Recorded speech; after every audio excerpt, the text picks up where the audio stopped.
ನಮಸ್ಕಾರ, ನ್ಯೂಸ್ 26ಗೆ ಸ್ವಾಗತ. ವಿಜಯಪುರ ಜಿಲ್ಲಾ ತಾಳಿಕೋಟೆ ಪಟ್ಟಣದಲ್ಲಿ ಶ್ರೀ ಸಿದ್ದರಾಮೇಶ್ವರ ಜಯಂತಿ ಆಚರಣೆ. ತಾಳಿಕೋಟೆ ಪಟ್ಟಣದಲ್ಲಿ ಬೋವಿ ಸಮಾಜದ ಆರಾಧ್ಯ ದೈವ ಶ್ರೀ ಸಿದ್ದರಾಮೇಶ್ವರರ ಜಯಂತ್ಯುತ್ಸವವನ್ನ ಸರಳ ಹಾಗೂ ಅರ್ಥಪೂರ್ಣವಾಗಿ ಆಚರಿಸಲಾಯಿತು. ಜಯಂತಿ ಅಂಗವಾಗಿ ಮುಂಜಾನೆ 10 ಗಂಟೆಗೆ ಪಟ್ಟಣದ ಬಸ್ ನಿಲ್ದಾಣದ ಹತ್ತಿರ ಇರುವ ಶ್ರೀ ಸಿದ್ದರಾಮೇಶ್ವರ ವೃತ್ತದಲ್ಲಿ ಅವರ ಭಾವಚಿತ್ರಕ್ಕೆ ತಾಲೂಕು ಆಡಳಿತ ಹಾಗೂ ಸಮಾಜದಿಂದ ವಿಶೇಷ ಪೂಜೆಯನ್ನ ಸಲ್ಲಿಸಲಾಯಿತು. ನಂತರ ತಾಲೂಕು ಆಡಳಿತದ ವತಿಯಿಂದ ತಹಶೀಲ್ದಾರ್ ಕಾರ್ಯಾಲಯ ಸಭಾಂಗಣದಲ್ಲಿ ನಡೆದ ವೇದಿಕೆ ಕಾರ್ಯಕ್ರಮದಲ್ಲಿ ಸಮಾಜದ ಗಣ್ಯರಾದ ಶಿಕ್ಷಕ ಆನಂದ್ ಕಟ್ಟಿಮನಿ ಅವರು ಶ್ರೀ ಸಿದ್ದರಾಮೇಶ್ವರ ಜೀವನದ ಸಂದೇಶ ಕುರಿತು ಮಾತನಾಡಿದರು. ಜಯಂತಿ ಕಾರ್ಯಕ್ರಮದಲ್ಲಿ ಬೋವಿ ಸಮಾಜದ ಅಧ್ಯಕ್ಷರಾದ ನಿವೃತ್ತ ಶಿಕ್ಷಕ ಎಚ್.ಎನ್. ಕಟ್ಟಿಮನಿ, ದಲಿತ ಸಮಾಜ ಮುಖಂಡ ಮುತ್ತಪ್ಪ ಚಮಲಾಪುರ, ಪುರಸಭೆ ಮುಖ್ಯಾಧಿಕಾರಿ ಮೋಹನ್ ಜಾಧವ್, ಸಿರೆಸ್ತಾದಾರ ಜೆ.ಆರ್. ಜೈನಾಪುರ, ತಾಲೂಕು ಪಂಚಾಯತ್ನ ಮಹಾಂತೇಗೌಡ ದೂರಗೋಳ ಹಾಗೂ ವಿವಿಧ ಇಲಾಖೆಗಳ ಸಿಬ್ಬಂದಿಗಳು ಹಾಗೂ ಬೋವಿ ಸಮಾಜದ ಹನುಮಂತ ಕಟ್ಟಿಮನಿ, ದೇವು ಕೋಚಬಾಳ, ಜಿಲ್ಲಾ ಕಾರ್ಯಾಧ್ಯಕ್ಷರು, ಬೋವಿ ಸಮಾಜದ ಶ್ರೀನಿವಾಸ್ ಕುಲಕರ್ಣಿ, ಭೀಮಣ್ಣ ಜೋಕಾಯಿ, ಸಿದ್ದಣ್ಣ ಬಾಚನೂರ್, ಪ್ರಕಾಶ್ ಕುಚಬಾಳ, ಗುಂಡಪ್ಪ ಚಿಂಚೋಳಿ, ಗಿರೆಪ್ಪ ಕಾರ್ನೂರ್, ಬಸಪ್ಪ ಡೌಳಗಿ, ಬಸಪ್ಪ ಕಟ್ಟಿಮನಿ, ಮುತ್ತಣ್ಣ ಬಳವಟ್, ತಿಮ್ಮಣ್ಣ ಹಗರಗಟ್ಟಿ, ಸಾಬಣ್ಣ ಕಟ್ಟಿಮನಿ, ಬೋವಿ ಸಮಾಜದ ಎಲ್ಲಾ ಮುಖಂಡರು ಉಪಸ್ಥಿತರಿದ್ದರು. ವರದಿ ರಮೇಶ್ ದಲ್ಲಾಲಿ, ನ್ಯೂಸ್ 26 ಕನ್ನಡ, ವಿಜಯಪುರ. ಜನ್ಮವನ್ನು ತಾಳ್ತಾನೆ. ಕೈಲಾಸ ಲೋಕದಿಂದ ಕನಸಿನಲ್ಲಿ ಸುಗ್ಗಾದೇವಿಯ ಕನಸಿನಲ್ಲಿ ಪಾರ್ವತಿ ದೇವಿಯವರು ಬಂದು ನಾಮಕರಣ ಮಾಡಿ ಸಿದ್ದರಾಮನನ್ನ ನಾಮಕರಣ ಮಾಡಿ ಪುಷ್ಪಗುಚ್ಛಗಳ ಮುಖಾಂತರ ಅವನ ಕಾಂತಿಯನ್ನ ಹೊಗಳಿ ಕಣ್ಮರೆ ಆಗ್ತಾರೆ. ಮರುದಿನ ಆ ಕಾಂತಿಯುತವಾಗಿರ್ತಕ್ಕಂತಹ ಸಿದ್ದರಾಮನನ್ನು ನೋಡಿ ಎಲ್ಲರೂ ಬಹಳ ಖುಷಿಯಿಂದ ಆಚರಣೆ ಮಾಡ್ತಾರೆ. ಆದರೆ 6 ವರ್ಷಗಳ ಕಾಲಕ 70,000 ವಚನಗಳನ್ನ ನಿರ್ಮಾಣ ಮಾಡಿರ್ತಕ್ಕಂಥ ಆ ಒಂದು 70,000 ವಚನಗಳಲ್ಲಿ 1,331 ವಚನಗಳು ಅಂತ ಉಪಲಬ್ಧವಾಗಿವೆ. ಹೀಗಾಗಿ ನಾವು ಇವತ್ತಿನ ದಿವಸ ಸಿದ್ದರಾಮೇಶ್ವರರ ಒಂದು 13ನೇ ಶತಮಾನದಲ್ಲಿ ನೋಡೋದಾದ್ರೆ 7 ಲಕ್ಷ ಶರಣರು ಅಂತಕ್ಕಂಥ ವಚನ ಶರಣರು ಆಗಿನ ಕಾಲದಲ್ಲಿ ಇದ್ರು.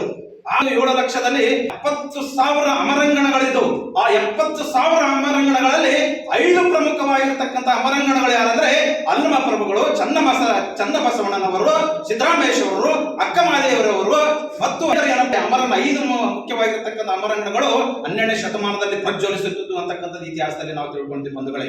ಹೀಗಾಗಿ ಸಿದ್ದರಾಮೇಶ್ವರವರು ಅನುಭವ ಮಂಟಪದಲ್ಲಿ ಒಂದು ಶೂನ್ಯ ಪೀಠದ ಅಧ್ಯಕ್ಷರಾಗಿರ್ತಕ್ಕಂಥದ್ದು ಆಗಿನ ಕಾಲಘಟ್ಟದಲ್ಲಿ ಆ ಸಾಕ್ಷಾತ್ ದೈವ ಸ್ವರೂಪರಾಗಿರ್ತಕ್ಕಂಥ ಸಾಕ್ಷಾತ್ ಪರಮಾತ್ಮನೇ ಆ ಒಂದು ಅವತಾರ ಪುರುಷನಾಗಿ ಸಿದ್ದರಾಮೇಶ್ವರನ ಮೂಲ ಇಡೀ ಒಂದು ಸೊಲ್ಲಾಪುರ, ಮಹಾರಾಷ್ಟ್ರ ಮತ್ತು ಆಂಧ್ರ ಪ್ರದೇಶ, ಕರ್ನಾಟಕದಲ್ಲಿ ಸಂಚಾರ ಮಾಡಿ ಇವತ್ತಿಗೂ ಕೂಡ ಅವರ ದಾರ್ಶನಿಕ ವಚನಗಳನ್ನ ಅಂಗೈ ಸೌಂದರ್ಯಕ್ಕಿಂತ ಲಿಂಗದ ಸೌಂದರ್ಯ ಅಂತಕ್ಕಂಥದ್ದು ದೊಡ್ಡದು ಅಂತಕ್ಕಂಥ ಮಾತುಗಳನ್ನ ಯಾರು ಹೇಳ್ತಾರೆ ಅಂದ್ರೆ ಸಿದ್ದರಾಮೇಶ್ವರರು ಹೇಳ್ತಾರೆ. ದುಗ್ಗವ್ಯ ಶರಣರವರು ಹೇಳ್ತಾರೆ, ಯೋಗಿಗಳ ಯೋಗಿ ಯಾರಂದ್ರೆ ಅದು ಸಿದ್ದರಾಮೇಶ್ವರರು ಅಂತಕ್ಕಂಥ ಮಾತುಗಳನ್ನು ವಚನ ಸಾಹಿತ್ಯದಲ್ಲಿ ಕಾಣುತ್ತೇವೆ ಬಂಧುಗಳೇ. ಹೀಗಾಗಿ ವಚನ ಸಾಹಿತ್ಯದ ಮುಖಾಂತರ ಒಂದು ಧಾರ್ಮಿಕ ವ್ಯವಸ್ಥೆಗಳನ್ನ ಖಂಡಿಸುವ ಮುಖಾಂತರ ಶಾಂತಿ, ನೆಮ್ಮದಿ, ಸಮೃದ್ಧ ಸಾಮರಸ್ಯ ಜಗತ್ತಿನಲ್ಲಿ ಮಾಡಿರ್ತಕ್ಕಂಥ ಒಂದು ಆಧ್ಯಾತ್ಮಿಕ ಪಾಶ್ಚಿಮಾತ್ಯ ಅನುಕರಣೆ ಮಾಡತಕ್ಕಂಥ ಸಂದರ್ಭ ಶೋಚನೆ ಇರತಕ್ಕಂಥ. ನಾವು ಪಾಶ್ಚಾತ್ಯ ಶಿಕ್ಷಣವನ್ನ ನಾವು ಅನುಕರಣೆ ಮಾಡಿ ದೇಶ ಸಾಹಿತ್ಯತಕ್ಕಂಥ ಚಿಂತನೆಗಳ ಓರೆಗೋರೆ ಮುಖಾಂತರ ನಾವು ಇವನ ಕೆಲಸ ಏನಪ್ಪಾ?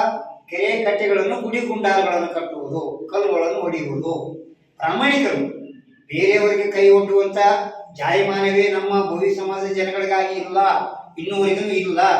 ಅವರು ಶ್ರಮಜೀವಿಗಳು, ದುಡಿದೇ ತಿನ್ನುವುದು ಬಿಟ್ಟರೆ ನಮ್ಮ ಜನಗಳು ಯಾಕೆ ಮುಂದೆ ಹೋಗ್ಲಿಲ್ಲ ಅನ್ನೋ ಒಂದು ಕಾರಣಕ್ಕ ಅದು ಏನಿದೆಯೋ ಏನೋ ಒಂದು ಕಲ್ಲಿನ ಶಾಪವೋ ಏನೋ ಇನ್ನೂವರೆಗೂ ದುಡಿದು ನಾವು ಮುಂದಾಗಿದ್ದೀವಿ ಅನ್ನೋ ಇತಿಹಾಸದಲ್ಲಿ ನಮ್ಮ ಬೋವಿ ಜನಾಂಗಕ್ಕೆ ಇಲ್ಲ. ಅದೇನೋ ಹಿರಿಯರು ಮಾಡಿದ್ದು ಒಂದು ಪುಣ್ಯನೋ ಅಥವಾ ಈಗಿನ ಕಾಲದಲ್ಲಿ ಏನೋ ಒಂದು ಟರ್ನಿಂಗ್ ಪಾಯಿಂಟ್ ಅಂತದ. ಈಗ ಎಷ್ಟು ಸ್ವಲ್ಪ ಬೆಳವಣಿಗೆಯಷ್ಟು ಮಾತ್ರ ಜನಗಳು ಮುಂದುವರೆದಿದ್ದಾರೆ. ಈಗ ಸಿದ್ದರಾಮೇಶ್ವರರ ಅನುಕೂಲ ಕೊನೆಗೆ ಆ ಸೊಲ್ಲ ಈಗ ಆಗಿದೆ. ಸಿದ್ದರಾಮೇಶ್ವರ ನಮ್ಮ ಆದಿ ಇದೆ. ಕೊನೆಗೆ ಇವರಿಗೆ ಎಲ್ಲ ಕೋರಿಕೆಗಳನ್ನು ತಿದ್ದಿಗೆ ಸೊನ್ನನಿಗೆ ನೆನೆ ಹಾಕ್ತಾರ. ಹೀಗೆ ವೃತ್ತಿ ನಡ್ಕೊಂಡು ಬಂದದ. ಅವರ ಮಾಡಿದ ಕಾಯಕಗಳನ್ನು ಜೀವನದೊಳಗೆ ಹೋಗೋಣ ಅಂತ ಹೇಳ್ತಾ ಎರಡು ಮಾತು.